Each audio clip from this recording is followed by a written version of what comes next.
सुंदरता बढ़ी या गुण। यदि आप मेरी चैनल में नए हो तो मेरी चैनल को सब्सक्राइब करें, शेयर करें और लाइक करें।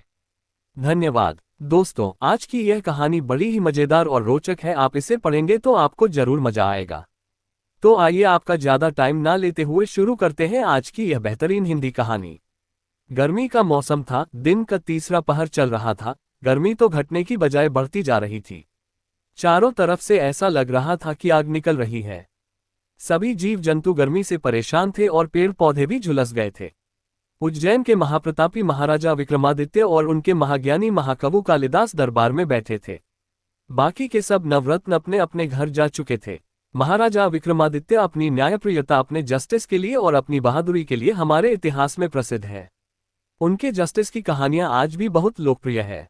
महाराजा विक्रमादित्य और महाकवि कालिदास गर्मी से परेशान बैठे थे।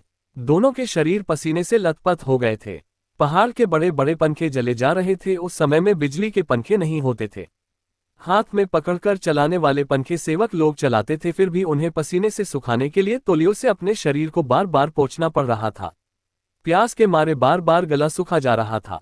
दोनों के पास एक एक मिट्टी की सुराही रखी थी प्यास बुझाने के लिए। थोड़ी थोड़ी देर में बार बार प्यास बुझाने के लिए उन्हें पानी पीना पड़ता था।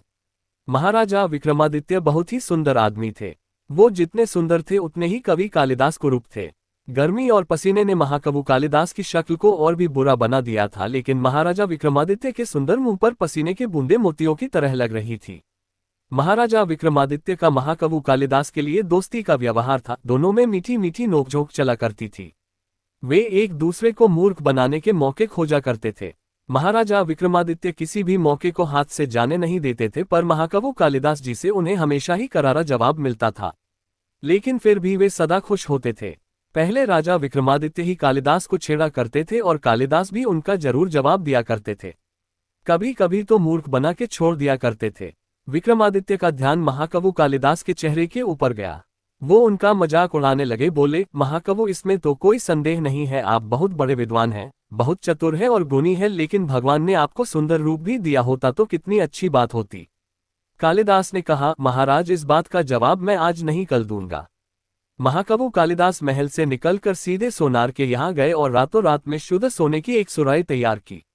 अगले दिन दरबार शुरू होने से पहले महाकवि कालिदास पहुंचे और उन्होंने विक्रमादित्य की मिट्टी की बनाए हुए सुराही को निकाल दिया और उसकी जगह सुंदर सोने की सुराही रख दी।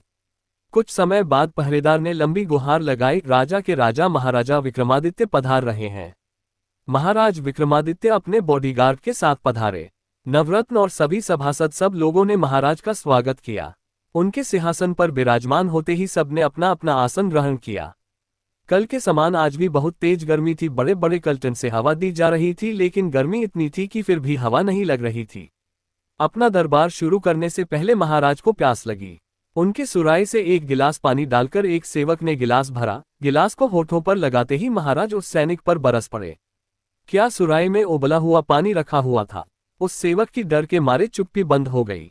तब कवि कालिदास ने तीर के तेजी से आकर सुराही से कपड़ा उठाया तो सोने की सुराही की चमक को देखकर सभी हैरान रह गए। अरे, कितनी सुंदर सुराही है! सभी उस सुराही का गुणगान करने लग गए। कोई शुद्ध सोने की तारीफ करता तो कोई उसकी बनावट की तारीफ करता। सारे दरबारी सोने की सुराही की तारीफ पर तारीफ किए जा रहे थे।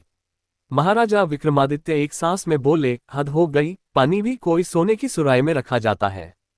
कहाँ गई मिट्टी की सुराही? ये सोने की सुराही किस मूर्ख ने रख दी? पास ही में खड़े महाकवि कालिदास ने कहा, महाराज, वह मूर्ख में ही हूं। महाकवि, आप? इतनी मूर्खता का काम आपने किया? महाराज ने आश्चर्य से कहा। महाकवि कालिदास बोले, हाँ महाराज, मैंने सोने की सुराही वहां पर इसलिए रख दी है कि आपको सुंदर चीजें बहुत पसंद है। कल आपने मेरी भद्दी शक्ल के बारे में ऐसा ही कहा था कि वह सुंदर होनी चाहिए थी, तो कल मैंने मिट्टी की सुराही उठा ली और उसकी जगह सोने की सुराही रख दी। अब वह ये कहकर चुप हो गए। महाकवि कालिदास की बात महाराज विक्रमादित्य को समझ में आ गई। उन्होंने महाकवि से माफी मांगी। दरबारियों में कानाफूसी होने लगी। सभी को इस बारे में कुछ नहीं पता था। थोड़ी देर में महाराज की परमिशन लेकर महाकवि ने सारी बात दरबारियों को बताई। सब जोर जोर से हंसने लगे। सीख, जरूरत के समय गुण ही काम आते हैं, सुंदरता काम नहीं आती। हमें किसी भी व्यक्ति या किसी भी वस्तु को उसके बाहरी रूप से कभी नहीं आंकना चाहिए। हो सकता है अच्छे दिखने वाली, सुंदर दिखने वाली चीज कुछ काम ना आए और भद्दी दिखने वाली चीज बहुत काम की हो। पूरी कहानी सुनने के लिए धन्यवाद।